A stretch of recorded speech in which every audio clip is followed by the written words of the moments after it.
러시아는 이번 우크라이나 침공을 우크라이나의 나치 정부로부터 우크라이나인들을 해방시키기 위해서라고 말합니다. 이미 나치당을 찾아보기 힘든 21세기에 나치와의 전쟁을 선포한 것이지요. 심지어 그들이 타도하려는 우크라이나의 젤렌스키 대통령은 유대인인데 말입니다.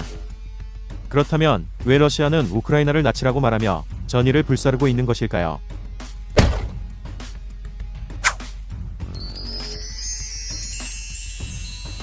이를 알기 위해서는 먼저 우크라이나의 정치적 정서를 알아보아야 합니다. 한때 우크라이나는 구소련의 일원이었죠. 문제는 당시 소련이 우크라이나의 비옥한 토지에서 나오는 곡식을 모두 수탈해가고 배급은 제대로 하지 않았다는 데 있습니다. 심지어 밀, 감자 등을 조금이라도 보관하다 적발되면 그 자리에서 즉결 처형을 할 수 있는 법까지 있었지요. 그 결과 홀로도모르에서는 300만 명 이상이 굶어 죽기도 했답니다. 제대로 파악됐다면 그 희생자가 1500만 명에 이른다는 주장도 있지요. 우크라이나는 그렇게 식민지에 버금가는 수탈을 당했으니 소련에 대한 감정이 좋을 리 없었지요. 그런 와중에 독일의 나치가 소련을 침공했고 일부 우크라이나인들은 나치를 소련을 몰아내줄 해방군으로 여기기도 했지요.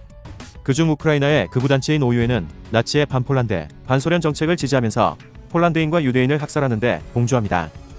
하지만 우크라이나의 독립에는 눈꽃만큼도 관심이 없는 나치의 실상을 알게 되고 오유에는 UPA로 바뀌면서 소련과 독일 양쪽에 맞서게 되지요.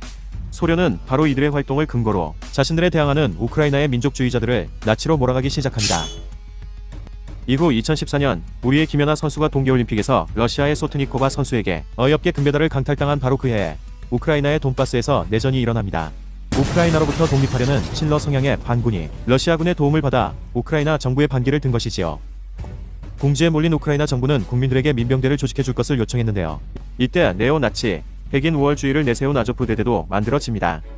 아조프 대대는 친러 반군에 맞서며 맹활약을 했고 많은 사람들의 지지를 받으며 그해 11월 우크라이나의 국가방위군에 편입되게 됩니다. 우크라이나의 공식 군인이요. 대대에서 연대로 승급한 아조프 연대는 시민군을 모으고 훈련시키는 일까지 도맡아 하며 우크라이나군의 한 축이 됩니다.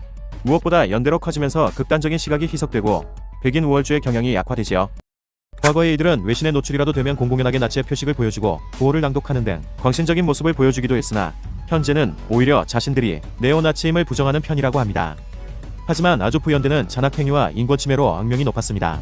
아조프 연대가 돈바스 지역에서 포로들을 강간, 고문하고 많은 민간 재산을 약탈했다고 합니다. 물론 그 배경에는 친러 반군과 러시아군이 약속을 어기고 오히려 대규모 공격을 해 천여 명의 희생자를 만든 사건 등에 대한 분노도 작용했지만 말입니다. 러시아의 푸틴은 바로 이런 점을 언급하며 대대적인 나치의 타도를 들고 나온 것입니다. 지난 8년간 돈바스에서 집단 학살이 자행되어 왔다. 탈나치화를 통해 러시아계 주민들을 보호할 것이다. 물론 푸틴의 속내는 그들을 진짜 나치의 후예라고 믿기보다 그런 선전구호를 통해 러시아에 대항하는 모든 민족주의자들을 저격하려는 것이지요. 국제사회 역시 아조프 연대에 대한 엇갈린 반응을 해오고 있답니다. 미국조차도 백인 우월주의 테러단체 KKK와 같이 취급하다가도 러시아가 우크라이나를 침공하자 우크라이나 정규군의 일부로서 아조프 연대를 지지한다고 말하지요. 그저 확실한 것은 러시아의 탈나치화 선언은 명분도 효과도 없다는 점입니다. 러시아가 침공을 감행하자 아조프 연대는 다시금 전쟁 영웅으로 부상했기 때문입니다. 나라의 존립 자체가 위태로운 상황에서 극우 성향은 문제가 아니기에 이들을 중심으로 우크라이나인들이 똘똘 뭉쳐 결사항전을 하고 있지요. 게다가 러시아 역시 우크라이나 대통령을 암살하기 위해 네오나치 세력인 와그너 그룹을 끌어들이고 있어 나치라 공격할 명분이 약한 것이고요. 한편 무엇보다 걱정스러운 점은 세계 곳곳에 전운이 감돌고 있고 갈수록 극우 조직들이 커지고 있다는 것이지요.